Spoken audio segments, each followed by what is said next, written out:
Welcome to the Starlight Podcast. Here we discuss the effects of modern culture on our mental, physical, psychological, and spiritual lives through a traditional Kemetic perspective. We hope to provide insight into what we have learned our ancestors did traditionally to live harmoniously with nature. Let the starlight illuminate your mind and shine on the path to help grow the seeds of change. Come join us in the light. Udjahee, welcome to the 6th episode of the Starlight Podcast. My name is Nefrista Merusheta, and across from me is my brother Shimsaru Tenkawur Udjahee. And we made it, Shamsaru. Number 6. Did. Shout out to us, right? Every single time. The Starlight Shout out to Podcast. us. Listen, we're not going to be sitting here like, hey, we're at the 123rd episode. Shout out to us. But we might be. Bro, I will. It's a long time. It's a lot. It takes a lot to put a podcast together. Like, absolutely. It takes a lot. Absolutely. So we are grateful to be here with you guys another week. And we want to get started. We want to open the podcast the way we always open the podcast, by giving honor to the Dogon High Priest, Master Healer, and the founder of the Kebta, the Makaru, the truth teller Neb Naba Lamosa Moradanabig. But because without his sacrifice, without his ability to maintain and keep and preserve the Kemetic culture in its purest form and reintroduce it to the world, we would not be sitting here with you today with this information given to you. As well as we want to give honor and thanks to all of our ancestors, the ancestors of myself, the ancestors of my wonderful brother Shemthru Tankawar, and the ancestors of our producer Big Geb, because without our ancestors, we wouldn't be able to be here with you. We also want to give thanks to all of your ancestors, all of those who came before you, because without them, you would not be here with us.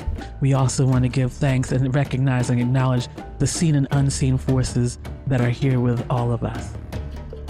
So, each and every week, y'all, our podcast will feature Chem Talks, a view of the world through a Kemetic lens, which for those of you who have been with us since day one, that used to be Hot Topics, but now it's Chem Talks. And we're going to follow that up by our main discussion, which will be, for this episode, holidays versus holy days. Then we'll follow with Pick a Card, Commandment of the Week. Then we'll follow up with the Griot's Corner, where we will feature different artists. And we will wrap up with a portion of the Bayuwali reading, or what the Greeks called the horoscope. Today, we're going to get into our Chem Talk. What's today's Chem Talk, Shemdru? All right. So today's Chem Talk is on consumerism and its effects on the environment. Okay. No, isn't that timely? Ho, ho, ho. Merry Christmas. But nah. All right. So, yeah, we live in a culture that spins. But where do these products come from? Like, the raw material that is sacrificed to make these products. Have we ever considered the detriment of this inside of the environment that we live in? So I found some interesting articles, right? And on this one article website, it's called worldcounts.com. And they made a very interesting statement. And they said, a linear system in a world of limited resources, right? So really what they were talking about was how the functionality of the modern system itself, we look at everything in a linear way. Like, we think nothing, like, from the resources that we use to make everything that you see around you, the couch, the chairs, everything. The clothes that we wear, and like, you know, it don't gotta be so big as like it's just a car or something like that, or the iPad device that you got going on, but everything, the raw material, it's the mindset of the production rate and our usage rate, our consumeristic usage rate. We have a linear thinking towards that. And see, this to me was a powerful statement, because the concept of a dichotomy or a contrast. So if you have a linear system, then there's always the cyclical, and it has its basis in everything. Meaning, like, if you have something that's like a straight line, right, then you also have a curved line. Okay. Or if you have up, you have down, you have left, you have right, et cetera, et cetera. And it just represents that basis. Like if you have something that's linear, then you also have something that's cyclical. So the concept of the cycle is observed through the choice of Nenter Wusser, or as the Greeks called him, Osiris. Okay. So in everything, life itself followed the pursuit or the principle of which Wusser, in him choosing to live his life through the process of living, of dying, of maturity. Let me say that in its correct form. Of life, of maturity, of death, and then that reincarnation brings about that process of the cycle or things to be cyclical. And this is the traditional approach because the resources aren't immortal, right? The resources that we have and that we use are finite. Okay. And in order for them to perpetuate, they need to go through that natural cyclical process of deterioration. But humans, however, are damaging this process by our lack of understanding when it comes to nature and its principles, and the overarching principle that even allows for it to become, which is what Wusser chose in that cyclical process, right? Okay. And there's just it's a lot to unpack. And I think it's a really, really big concept, especially when you're looking at the fact that because we are in this consumeristic mentality and this consumeristic state, right?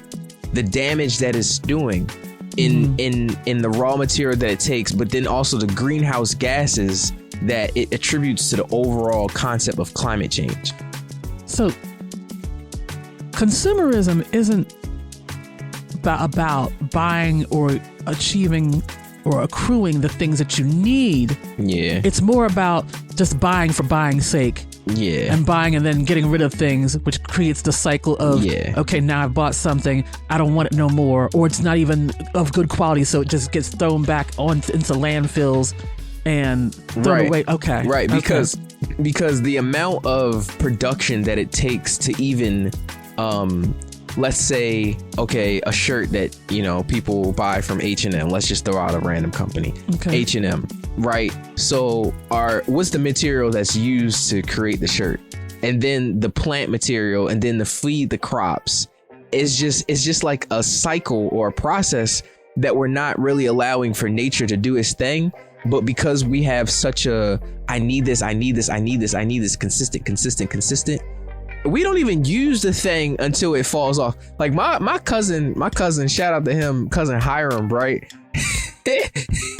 As a child, he said he was going to use his car until his tires fell off. I know that's right. And we don't do that anymore. Like even we're having a conversation about the soles of shoes. Have you ever had your soles had to be recycled? Like or resold? Like nah, I didn't even. We're not using things until they get to that point. We use it a couple of times and then we look at the fact that, I don't want to use it no more. Or so I don't need it no more. On to the next new thing. It's on to the next new thing. Shiny thing that's thrown in front of our faces. Exactly. And that brings about the detriment because the cost of the environment to make those things. Okay. Right? So when we look at it, it seems that traditional people understood that to be in the cycle of nature meant to use something, understand that it has to take time to grow, it has to take time to die, and it has to be something that does not harm nature, because in harming nature, we're harming ourselves. Exactly. In harming nature, you're harming yourselves, and essentially. The consumeristic mentality doesn't think about the destruction or the fact that you're not using it because you need it. You're just buying it because you want it. You're buying it because you want it. Yeah. It wraps back in to so many other things. And I mean, this podcast theme that we got going on now.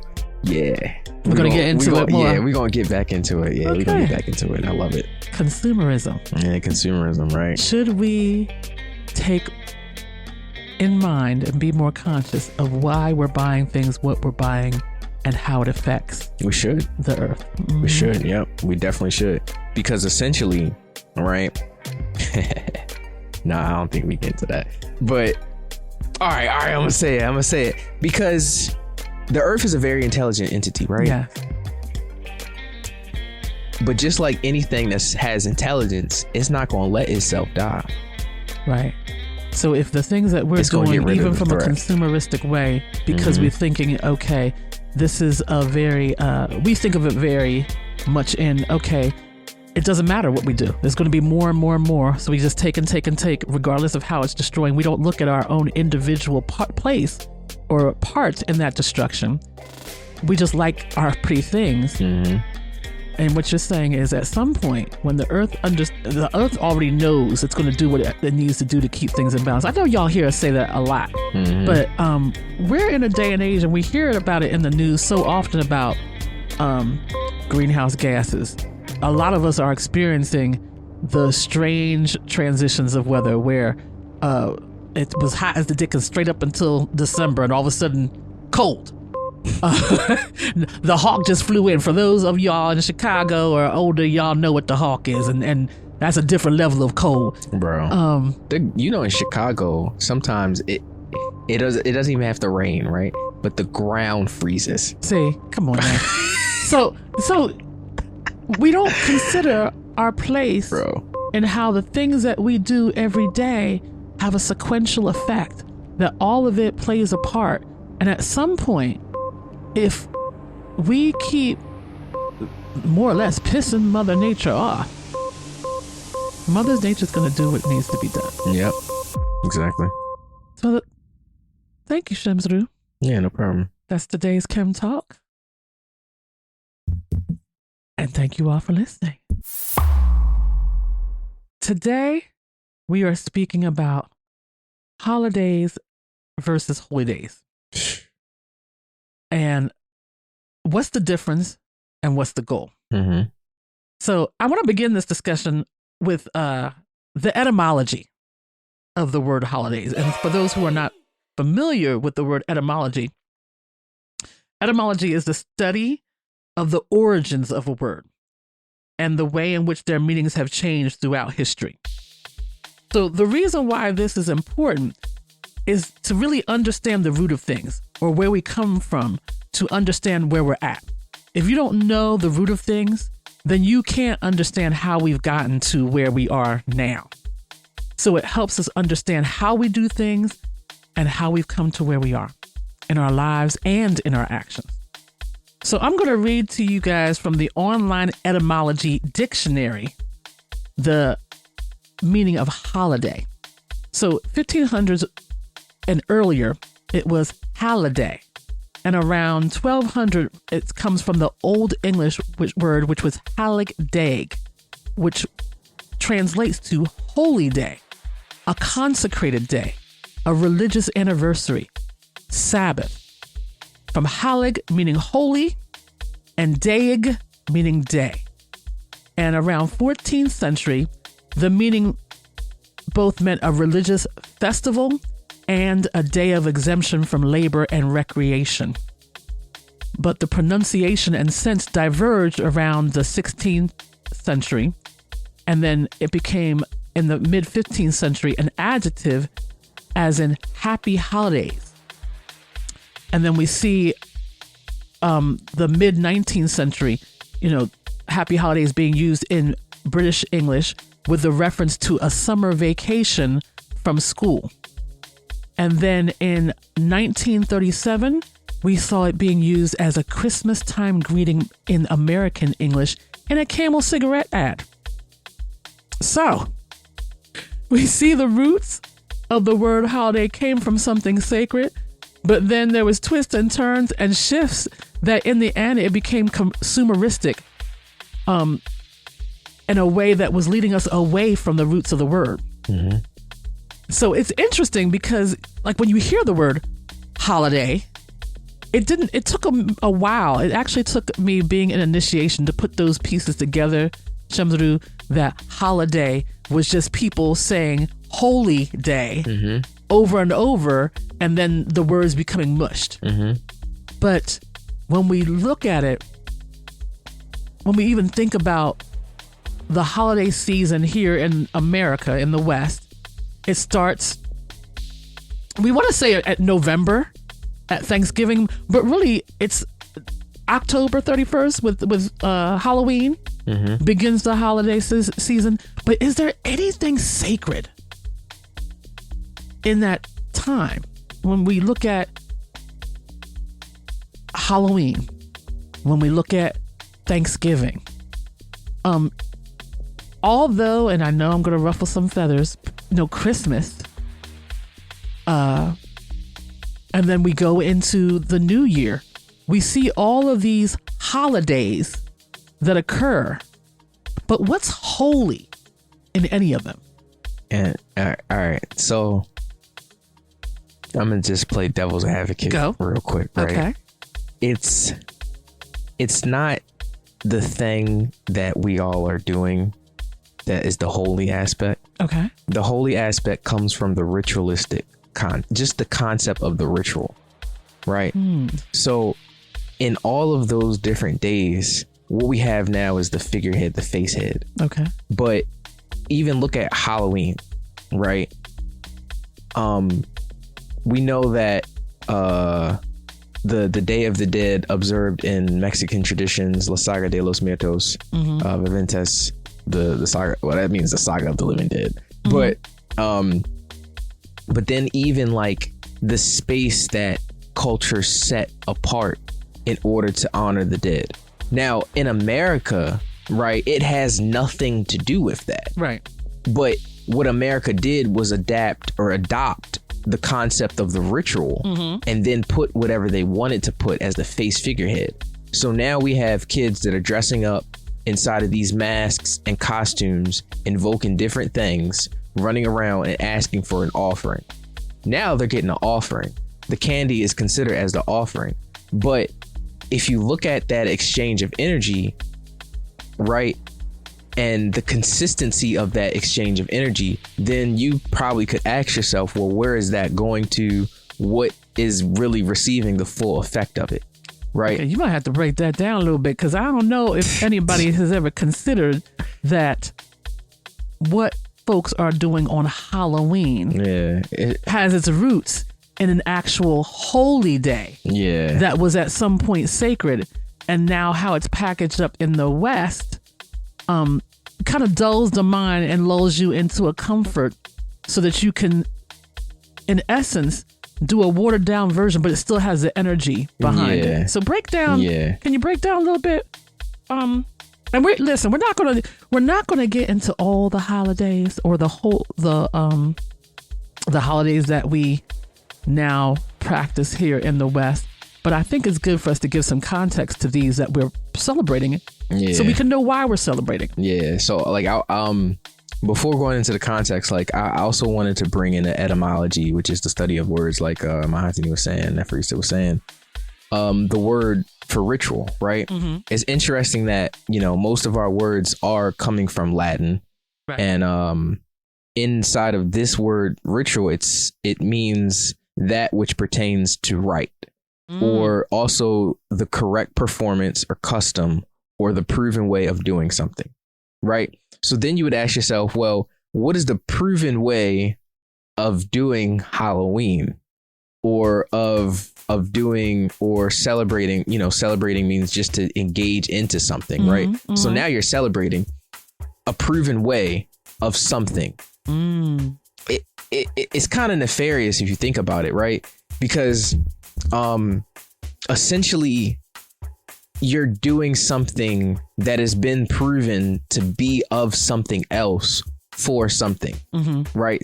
Like just say it like that. It might sound confusing, but you also got to look at the action. The proven way of invoking a spirit or giving something to get something back to a spirit is by giving something, right? So if you, like, let's say on the physical level, if you have a gift and you give it to your mother, I say mother, you give it to your mother, your mother's gonna be like, I thank my child for this gift, love you, hug you, excited about it, your father, your grandmother, et cetera, right? So that's the same when it comes to the immaterial relationship, right? Now you're not gonna hear him say, yo, I appreciate you, but you're gonna notice some different things happen inside of your life, right? it's the proven ritual that if you do this, you'll get this, right?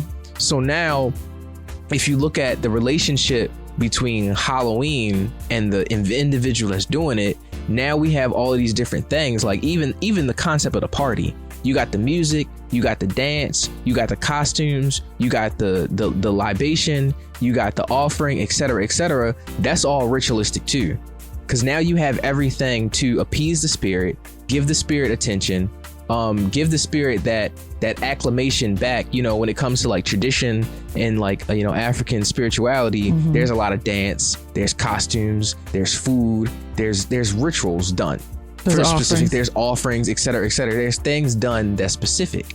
You know, like all the West really did was take the tradition, cut us from the root, give us something else, and now we're following pursuit of the thing that we have been doing, our ancestors have been doing for so long. So therefore, it even feels right to do. And it brings you back to that concept of holy, because holy essentially means sacred, and sacred is like you setting something aside in order to make sacred. So in other words, which is that time. What you're saying is the roots of the sacredness of the holy day is in us, even if we don't know. Exactly. So it makes it very, very easy to accept the degraded, the corrupted version, because your mind is going to the concept of the root. Right. And then look at this. It's so powerful to think about these three major holidays. October, which is Halloween, November, Thanksgiving, and then Christmas, right? And December. And exactly, December, Christmas. Look at what's happening in a traditional standpoint during those times, right? Okay, speak on it. It's not, you're replacing a void, right? If you take the traditional approach to those certain time periods away, you now have a void, because your ancestors was doing something during those time periods, but you don't know what, right? So, like, we about to get into something, bro. We into something. You know what's wild too? What's that? Like when you look at space and time differentiation, meaning like if you had something that was going on at a specific period, and then now you are disassociated from it, you're going to feel more inclined to accept something that is put right there, because the existence itself, there's no empty space. It doesn't do that concept of empty space. There's always something that's there, right? And a lot of scientists and a lot of researchers and just like intelligent communities say that if you're really like intelligent, I'm not talking about those who just falsely claim it, but intelligent communities that say, what did they say? Intelligent communities that say that we're a culture or a society that has amnesia, right? So we don't know what our ancestors were doing. We don't know what we don't know. Okay. We don't know what our ancestors were doing too. But we accept so easily, quote unquote, It's not even a fact that we accept it so easily, right?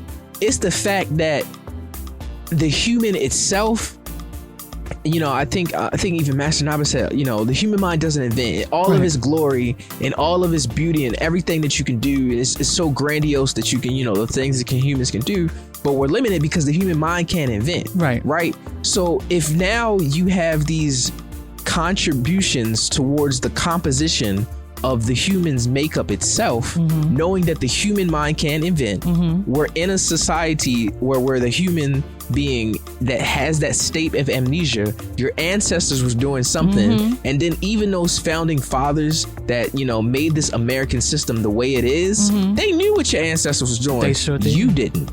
And so since you didn't, right, you're not going to look behind, because they already told you not to look behind. So now, since they said that you're not going to look behind to see what was going on, they knew what they was doing during those specific time periods. We're going to take these months, quote unquote, and put them here, and then put something right here in order for you to get something, or in order for you to do something for the goal in which I have. Because it's, humans don't do anything unless they have a goal towards it. Right? Okay. And then the bigger aspect of that is, the founding fathers' goal, because it don't even give it realistically, and excuse my language, but nobody gives a shit about your goal, right? No. Because if now we even find ourselves inside of the matrix, and I feel like I'm talking, but I'm dropping something.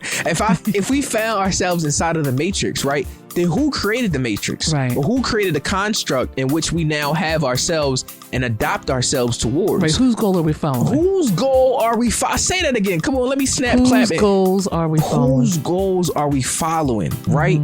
So if we keep looking behind it, right, we can even see the nature of Halloween, of Thanksgiving, and of Christmas, right? They have nothing to do with anything that's holy or sacred. Right. But now we have been adopted inside of that, the concept of liberalism or liberty, and liberty dictates, well, if there's freedom or if there's anything, you can do anything that you want, right? Well, I want you to be a consumer. So now you have this consumeristic mentality, not knowing that everybody who comes inside of that chessboard also has that consumeristic mentality, right, which is further back in your identification to consumerism. And now what you think that you're doing is something that's, it's the holiday spirit. Right. It's the ritual. It's about celebrating kindness and goodness, taking care of my family. Love. And it's so nefarious. And look, if the FBI bang on my door, we gonna be good, right? Because listen, it's important for the listeners to really see. It's important for us to really see ourselves inside of space and time, in our position, and our detriment, and then how we got here, right? Because the only way that we gonna get up, like Kendrick Lamar, what he say? Get up and wash your ass. He said that. It's important to do that. It's important to look behind the position that we find ourselves in, and to really see, like, if we want to get out of it, then we have to understand in a way how we even got to it. We got to it because there was a void, and something needed to fill the void, because the existence don't work on empty spaces. Not at all. It's wild, bro. So basically, it's saying, you're saying, we're saying, from a traditional standpoint, the roots were in something holy. Yes. In something sacred. In something whose goal was to continue to elevate humanity. Yes. But if you want to create good slaves, then you have to take the individual away from self-development, self-actualization. Keep going. And then you replace those holy days keep going, with something that now will corrupt you, because you can't have them both staying in the same place. But here's the beautiful thing, right? Because of the word choices that we use and attach to those specific things, the emotional attachment, we will never see it as a corrupt thing. Of course. Because if it's time for the family to get together. Look, if your colonizer, if your algorithmic creator brought or introduced to you the downside of those things, or the reality of those things, if they use the truthful words, words of truth instead of words of con, then you will be able to see how detrimental it is or was for you. So it's numbed our brains so much.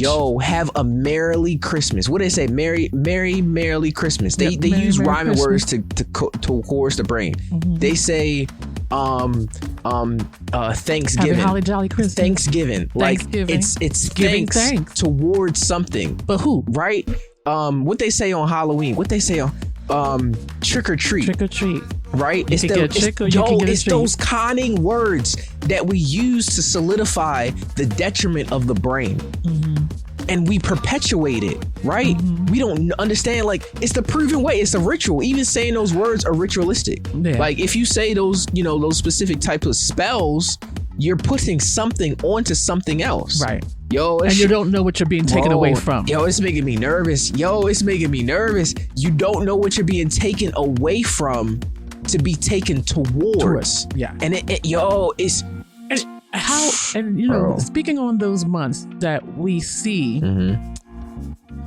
it's like a lot of the corruption and a lot of the lies are hidden right in front of your face. It has to be. We know if anybody's went to a little bit of school and studied a little bit of language, we know that October, OCT oct, means 8.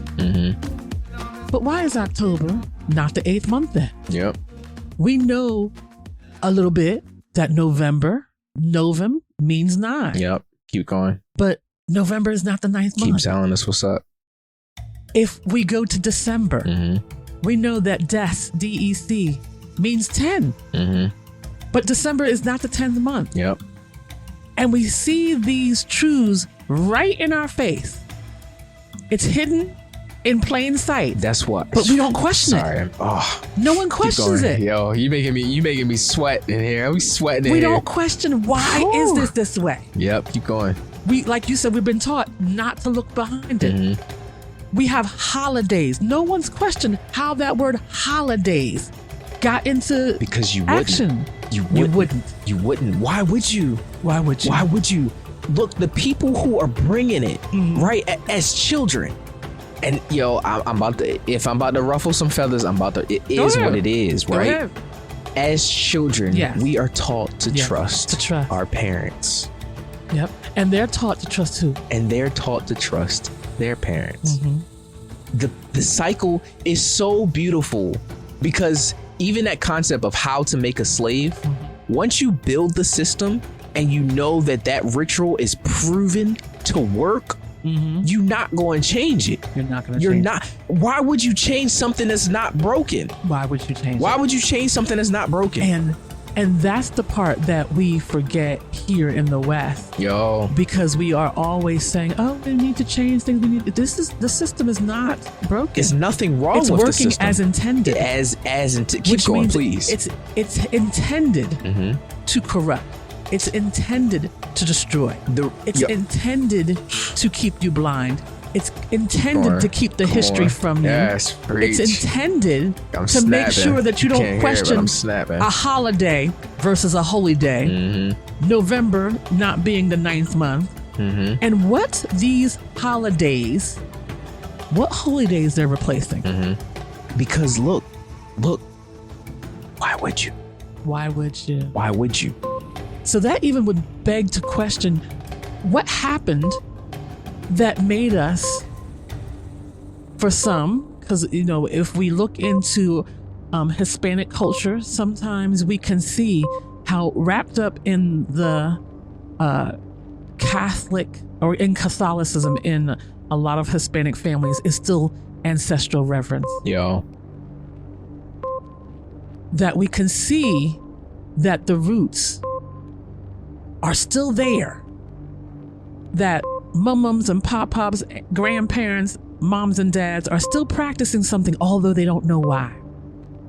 So it makes me think, now that we're looking at holidays versus holy days, what were the original and why are we being distracted from it? Are we going to just like drop the mic right there? Right there, we're going to drop the mic. I think that's a thought point. That's a thought point. We're going to drop the mic.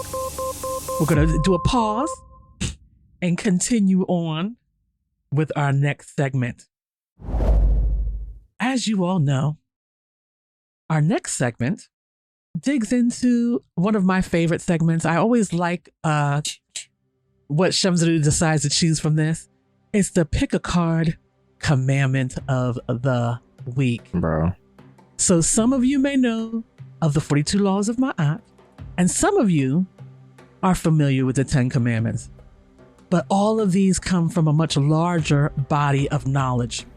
The Great Book of Divine Ordinances, the Code of Human Behavior. These laws were given to humanity from the world of the gods. They are not created by humans or governments, and they have no political agenda. These are rules that allow us to live harmoniously on this earth together in balance with nature while evolving towards the divine world. So, Shamsuru, what is today's commandment of the week? All right, so commandment 21, coming from the Great Book of Divine Ordinances, states that thou shalt not refuse to listen to words of justice and truth. Oh. Kafra. Pardon this interruption. This is a quick disclaimer. What you're about to hear in this segment was not taught to us directly in our M-Time classes. What is being discussed are personal thoughts and perspectives based on the understandings as well as practical everyday application of what we have received in our M-Time classes. Dual. Honestly, I think that's my favorite. Okay, let me calm down. I just got super excited. They're all of the commandments work hand in hand, yes. right? Yes. But favorite, what does that even mean? But that's the one that I really think about the most. Like when I'm tackling my approach towards myself and things that people may have told me, when I'm tackling my approach even to relationships, right? Because it to me it makes me think about accountability. Right. Okay. And that's a big thing that a lot of people in this society try to dodge or run away from, which is accountability. You've been taught to dodge it. Yo, facts. And for me, if someone has something to bring, I'm going to listen. Right. I'll give you an ear to listen, even if it's hard. Like sometimes, like there has been times where people have told me stuff that I just don't want to hear. Even you, Hatsuni, Nefrista, I just didn't want to hear. My mother, my sister, my friends. Exactly. I just didn't want to hear. Truth is a hard pill to swallow. It is. And it really forces you to look at yourself retrospective and to have that moment of, let me take in consideration of what you're saying, right?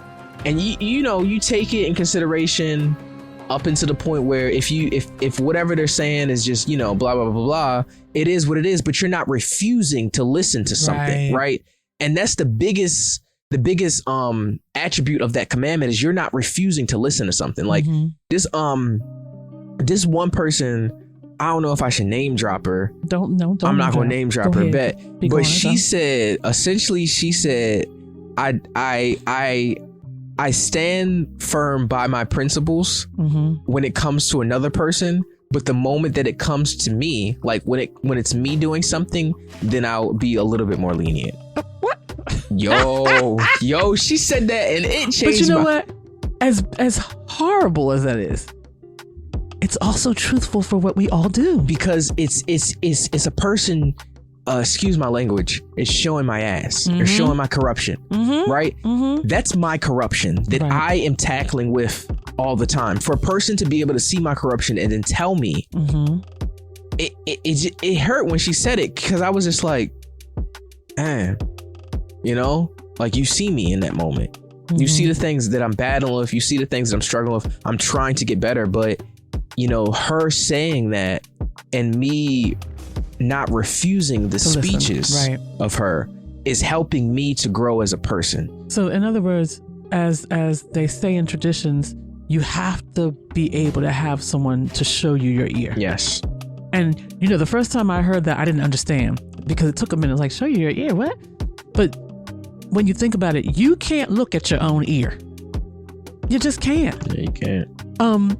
For you to have an understanding of your ear, you have to have something show you it. And by having someone who can give you wise counsel, to have someone that can tell you the truth, and then you to be able to listen, to not refuse to listen, it gives us the opportunity to grow. Yeah, it does. It gives us the opportunity to fix our own internal corruption. Because the one thing I realized, when you're young, you have everybody telling you about yourself. You have everybody telling you what to do, everybody correcting you. But the older you get, the less people you have over you that can correct you. Because most times they're dead. They start, the older you get, if you're 60, 70, 80 years old, you may not have an elder to correct you. But the reality of it is we always need to have someone whose wisdom that we can trust, that can tell us about ourselves.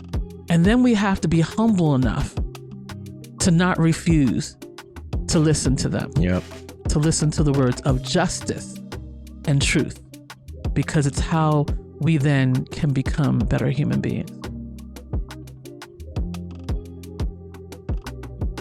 Always a good one.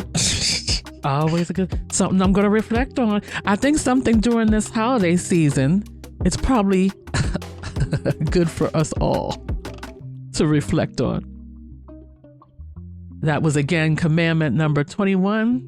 Thou shalt not refuse to listen to words of justice and truth from the great book of divine ordinances, the code of human behavior, also called the 77 divine ordinances.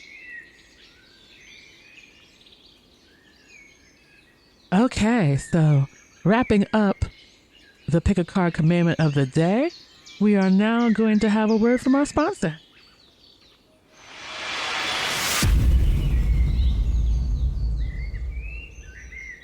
Udjahee, this is your producer Big Gib, here with this week's sponsor.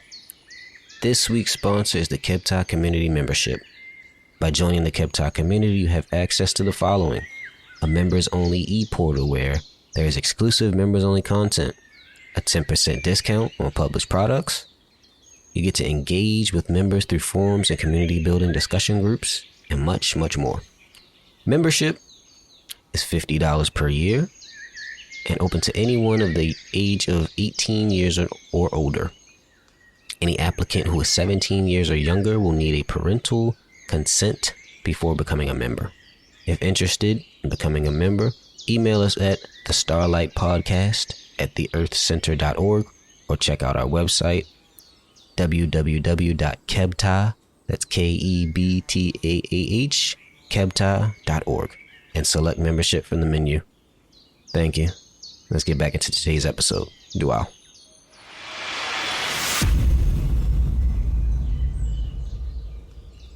Thank you, Big Gab, for letting everybody know about the membership of Kebtah. Definitely check out those websites and our email so that we can assist you in getting more information about the Kebtah membership.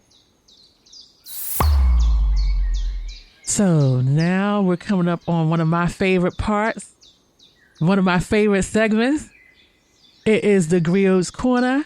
The Griot's Corner is a segment of our Starlight Podcast where we feature artists from the community sharing their beautiful artwork.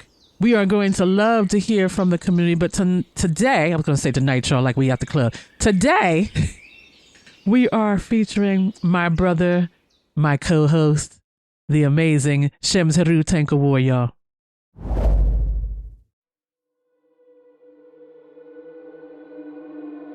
Udjahee, this is me, Shemsaru Tankawar.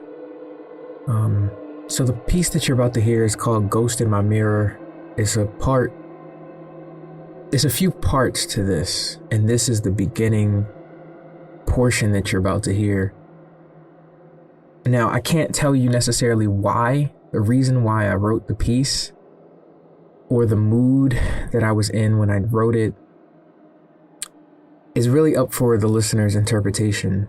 It's a multi-layered story that encompasses time travel and the different dimensional aspects of yourself and a house. So the book itself is called Alone in a Haunted House. It's me really coming to a realization of the trauma that I hold or have held for a very long time living in this country. It's really inspired by me wanting to do better with myself and having to reconcile that concept that we have where we sometimes say I'm fighting or battling my demons. So it's me reconciling, going through the reconciliation process with that. The story itself. So it sounds really spooky, but the story itself is really considering the concept of love. And sometimes you might think that you're not worthy of love and what it really means to love.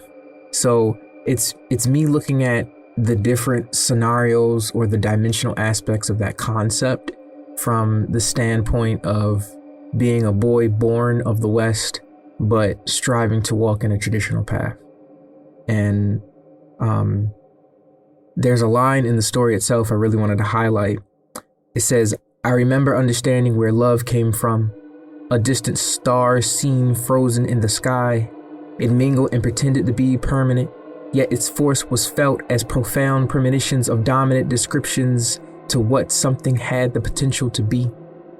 So, you know, even in that portion, you can hear me really fighting with the concept of love and how, you know, people say, okay, well, love is going to be permanent, or love, I'll love you to forever. You know, what really does that mean? And are you really willing to love a person for forever? So I hope you enjoy this piece. Thank you. Maybe it's me, a man made to linger in limbo of past possessions that painted too many portraits. I am afraid of a phantom feeling, a force formed inside of the deluge that condenses my mind. Maybe these waters are the worries of a weather storm soon to stand out as tropical, a flagrant phantom that lurks into mystical portals and proves that I am unworthy of love. I linger like hope, like hate, that hasn't left the lips. Maybe this needs to be lipped, synced, and caught, struggled with and fought for, the forward motion of the hand that waves and wanders. If the phantom seen will worry enough to exert its power, I hope ere in to bind this feeling to a portion of the portal where power portrays itself as adjacent, as stupendous, struck along the walls like family pictures falling into an ensemble of endless memories. I remember understanding where love came from. I remember understanding where love came from. A distant star seen frozen in the sky. It mingled and pretended to be permanent, yet its force was felt as profound premonitions of dominant descriptions to what something had the potential to be. I painted on blank canvas, a person made in the images of the gods, a gown like Quetzal, like a Queen Cortez sent to admire in the absolute point of beauty and position. I painted until my stroke was numb, hoping the sun which love had could marinate over my skin and bathe my stale body. I stood there thinking this portrait was perfect enough to forget myself and dream. A movie so wondrous that she and I could be together forever. A holiday conceived inside of the calculus of eternity, making a mirror image of the immortal technique that toggled my mind. This painting was my possession. A poltergeist fed the love that I never knew was real until this moment. I wanted to save the painting, hoping it could never heave itself into the world and burn in the forgotten mysteries of time. I stood there admiring the images that I was unable to understand, from the star which twinkled in the night sky, twisting like helixes hooked on looks, an obsession so formidable that I found this a vision, a visitor advising me through time. This picture person began to convulse, so I considered this new opportunity as apparent enough for me to dream. And so I dreamt, moving through an orchestra of visions that she showed me, shower in the dust of the universe, a gift universally perfect, perplexed, complex, complete. She was complete. She was complete. Thank you. All right, y'all. Stab it up, stab it up, stab it up. Yes. Chef Zulu, that was The Griot's Corner by my brother, Chef Zulu. Tank of water. Thanks, Chef Zulu. No problem. Thank you. So the next portion of our Starlight Podcast is the Bayouwali divination. So, some of you may know that the science of reading the Earth's energies is over 70,000 years old. And it originates in the temples of Thebes, Memphis, and Abydos, and known by modern science as geomancy. So parts of this science can be found all over the world, but the original form of this knowledge is known as Mtam. And it's still practiced by the Gormanche people of West Africa. So, the Earth is a concentration of energy. on and in which the destinies of every component of life is traced. Everything has an energetic force. And the notion of these energetic forces applies to every component of the universe. It is the relationship among diverse forces, this dialogue of energies that determines life and its principles. So MTOM is the system that studies the energetic currents that are emitted or received by the earth and their influences on us as human beings as well as nature. So the most common system of prediction in the modern world, we all know, is astrology. And that operates on the principles that planets and stars influence our moods, our character, and even our destiny. So if astronomical objects over 350,000 years or kilometers away can actually have influences on the earth and the human beings, then why have we not considered the planet that we live on? Like, let's think about that. If we think about Greek astrology that's saying all these stars have an influence on us, their energetic properties have an influence on us, why is it that we never considered the planet that we live on first? So the Bayuwali or earth energy readings translate the energies of the earth and how they affect humans and the environment in space and time. So what's your thoughts on that? It's just a big concept. Like, it's knowing that I'm actually a one who has gotten readings done and has gotten the work done behind it. Like, and in the schools, you study certain things like that. It makes you reconsider the concept of being alone. Like they say that we're alone in the universe, and some scientists say that, but you're not. And even like the Netaru themselves gave a way to access everything. The gods gave away. So it's like, because of that, it really makes you reconsider your position as a person, right? The science of reading the Earth's energy, and everything that you said, the history behind it, it almost sounds too good to be true. It speaks to your relationship with the earth and the earth with you, and then your relationship with the person in front of you and the person with you.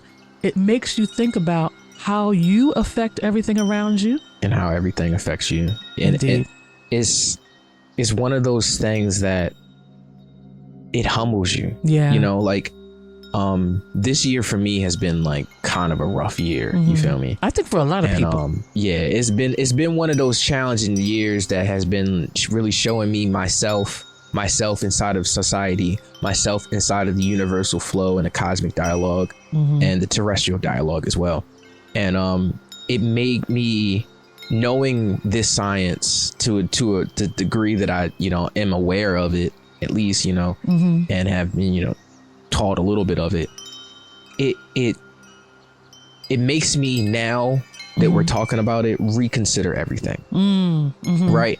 Because nothing just happens like without a sequence of everything else happening behind it. Right. Everything is ordained to be or not to be. Like they might say, oh, that is a question, but no, it makes you really consider, because if everything has an energetic expression and an energetic resonance towards it, right?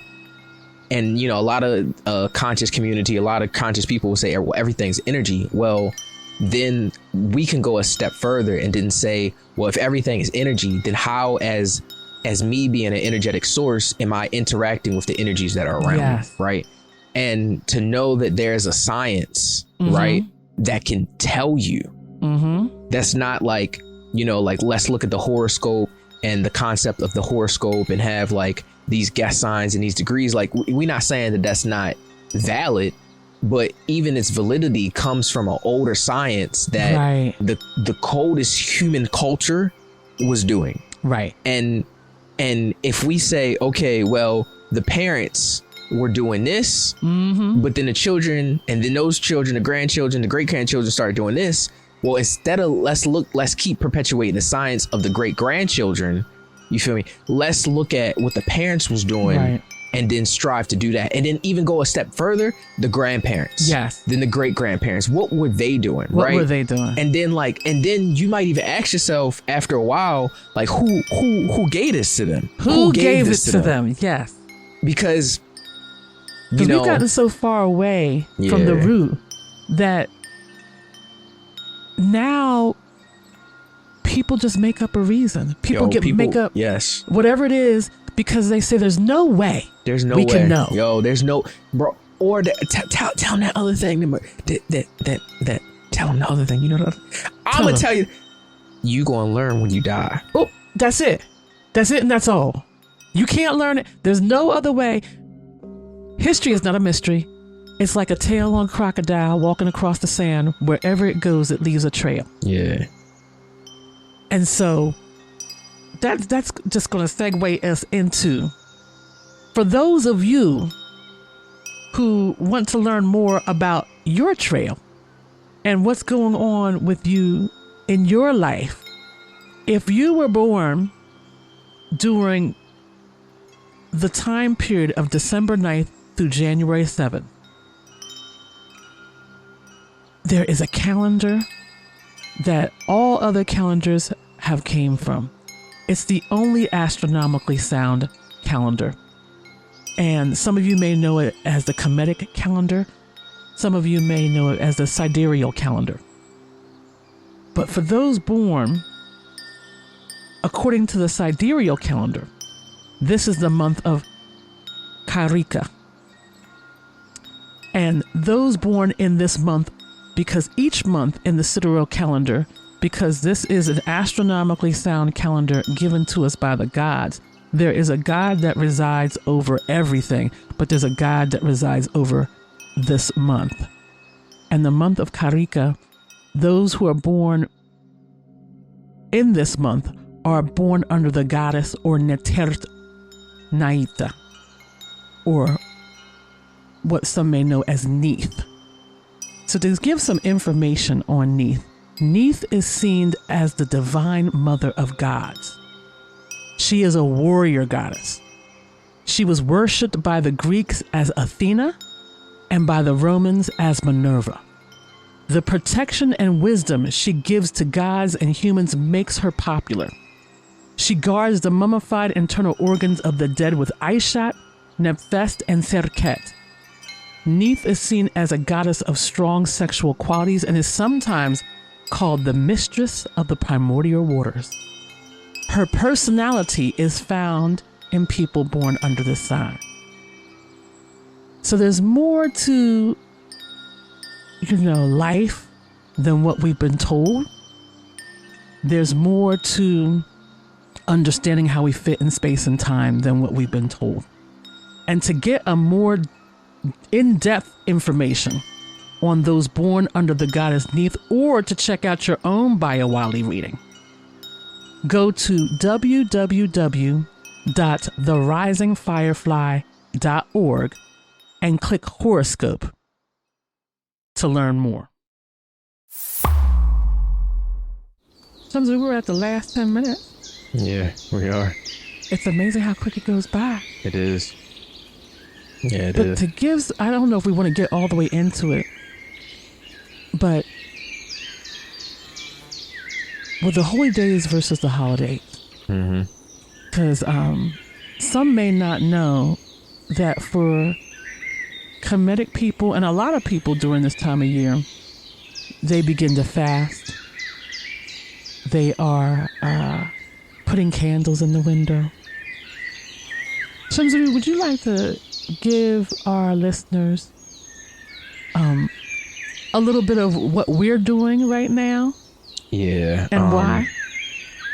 The roots of that? So right now, Kemetic people all over the world, or people who observe the ancient traditional culture of Kem, or the Kemetic civilization, are in a time period, well, just really the whole world is in the time period, right? Yes. It's just those of the Kemetic traditions are observing this time period, where our ancestral father, Wusser, his energies are leaving and have left the earth and making its transitional period to what we now call the Imhotep, right?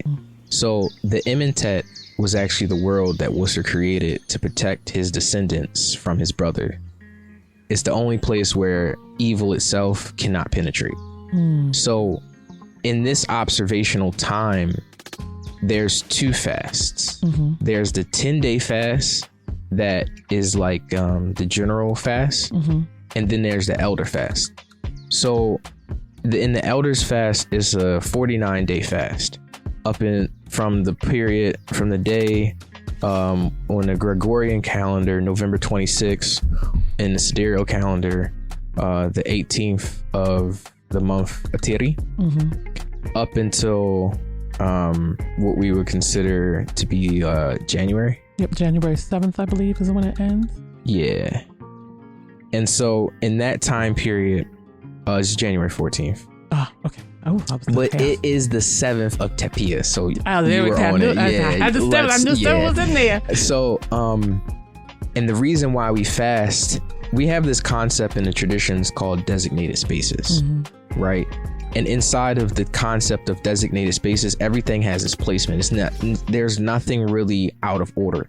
Even what seems to be out of order in our perspective, there's an order that's underlying inside of that.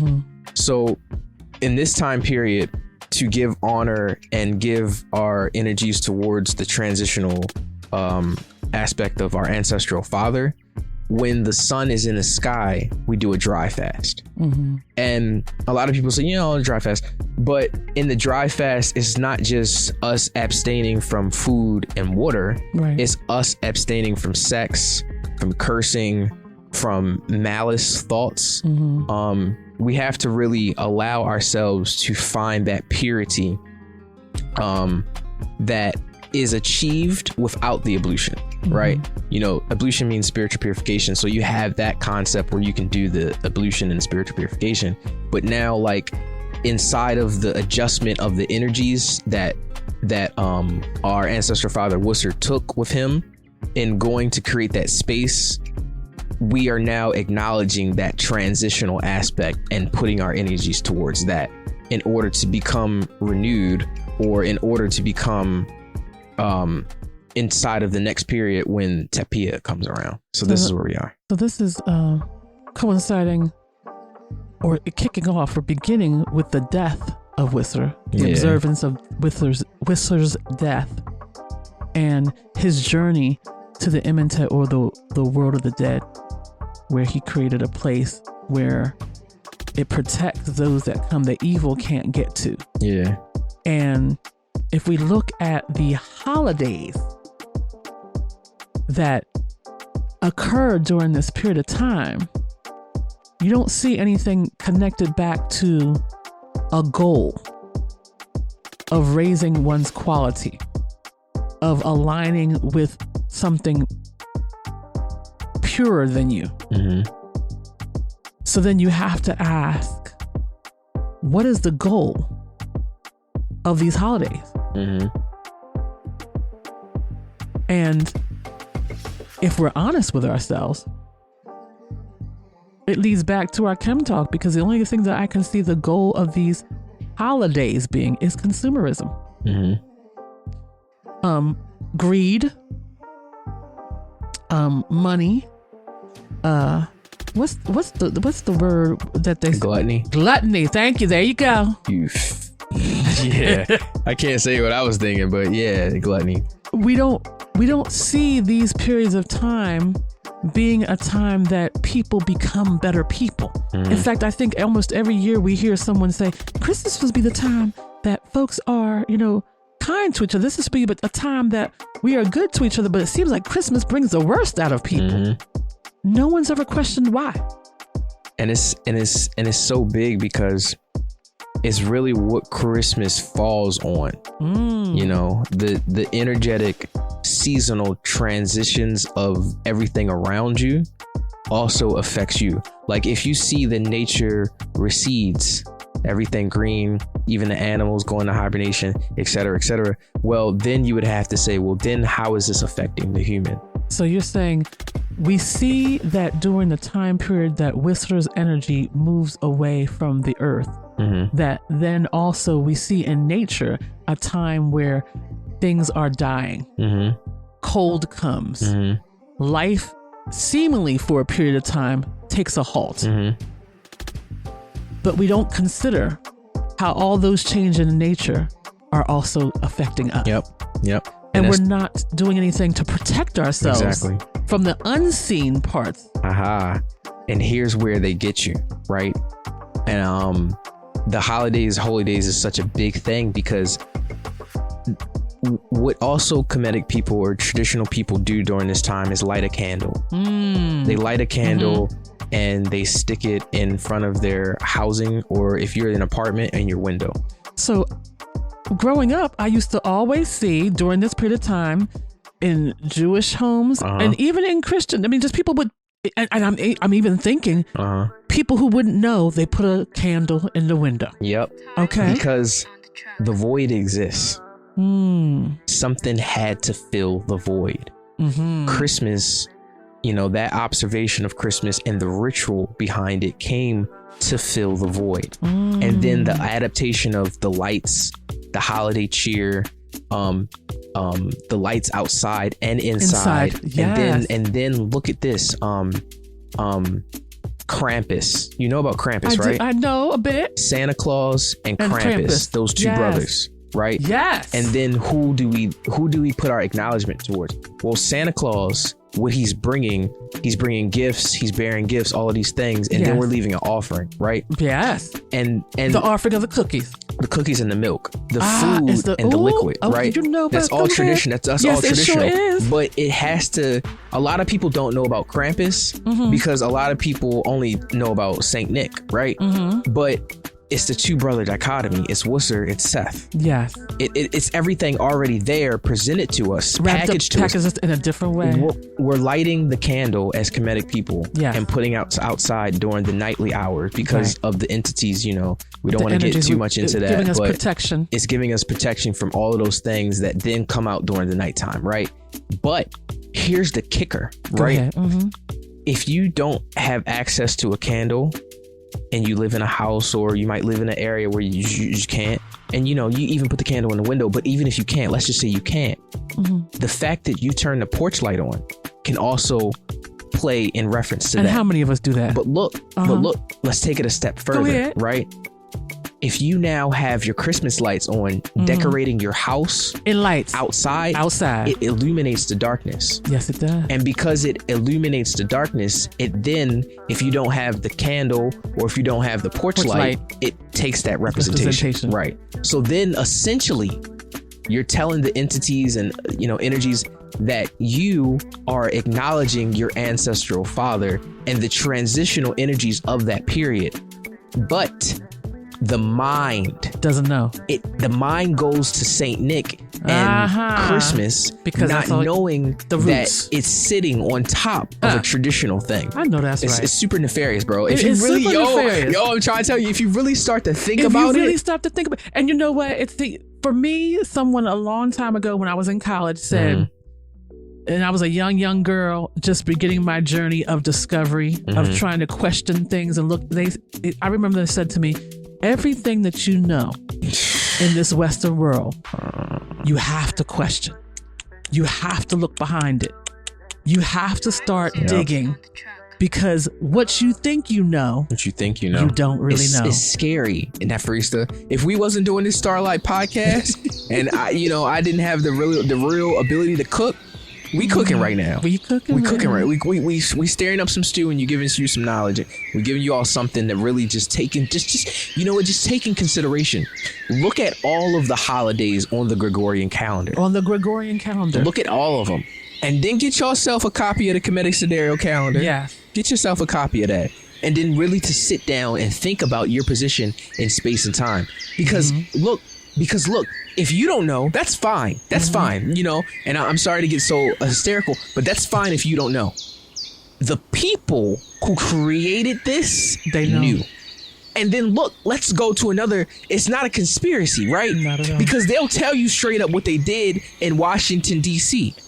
Okay. All of what they did was strive to emulate what was going on in the Kemetic culture because it was proven to be successful. So if that is proven to be successful, they're going to take, and it's the nation's capital. It's not just a coincidental thing. Not at all. It's them trying to replicate what already worked.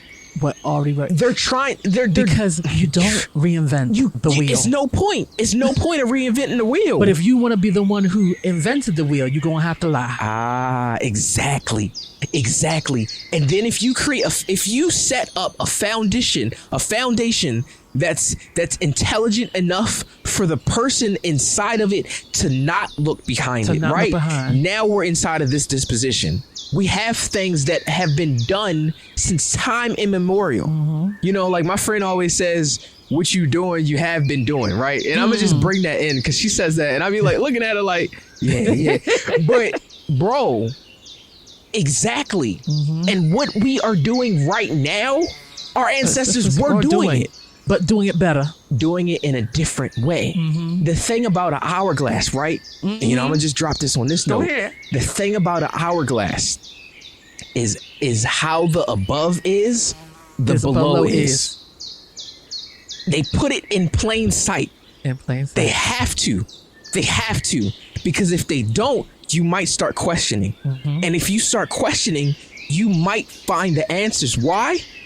Because the existence itself reveals itself to your line of questioning. Whew. Shit dangerous, bro. Yo. Y'all, listen. We might have to do a part 2 of this and dig more into it, because there's so much more to these holy days and holidays. And again, my grandmother used to say, if you don't know why you're doing something, you shouldn't be doing it. Exactly. And I pass that on to my children. If you don't know why you're doing, if you can't ask yourself an honest question and answer an honest question, why am I doing this? And have an intelligent answer, an answer of quality that shows that you're advancing. If you can't answer that question, if you say, I don't know, then you shouldn't be doing it. You shouldn't be doing it. If the answer is something that hurts you or hurts others, you shouldn't be doing it. If it destroys, you shouldn't be doing it. So at some point we have to ask, why are we celebrating these holidays? Bro. What is the goal? Say that again. Why are we celebrating these holidays? And what is the goal? We might have to do a part 2, y'all. In fact, you know what? Drop us a line. If you want us to dig more into holy days versus holidays, drop us a line. If you want to, drop us a line at our email address, which is the Starlight Podcast at theearthcenter.org. If you want to read up more about holidays versus holy days, check out the Rising Firefly magazine website at www.risingfirefly.org. And just do a search, y'all. It's www.therisingfirefly.org. I'm going to say it again, www.therisingfirefly.org. And just do a search. You can just search for holidays. You can search for holy days. You can search for holidays versus holy days. There are so many amazing articles there that you can read to begin your research. Don't just take our word for it. Research it. Read behind us. Research behind us. But check out those articles and then delve even deeper so that you can learn more, because We want to hear from you, and we really want to take the time to hope that our podcast shines a light on the path for your own self-discovery and enlightenment. Well, Shamsaru, Yep. that's it. That's For it. another episode of the Starlight Podcast. What do you think we should get into next time? Do you think we should continue Holy Days versus Holidays? Let's just wait. Let's just wait? Let's just wait. Yeah, let's just wait. All right, y'all. Well, then that's it for Don't us. even tell him. We're not even going to tell you. Nah, don't even tell him. Come with us next week. If this is your first time being with us, catch up and check out all the previous episodes and drop us a line. But until then, see you, everyone. Peace. Idiyaru. Idiyaru. Thank you for listening to the Starlight Podcast. To learn more about Bayouali Earth Energy readings, go to www.risingfirefly.org. To book a spiritual reading or a health consultation, go to www.anhlife.org. And if you're interested in learning more about Kemetic culture, visit our website at www.theearthcenter.org. Don't forget to like, share, and follow us on all social media platforms at Kebta and on Facebook, The Earth Center. May you shine as bright as the starlight in the night. Iriru. Peace. Peace.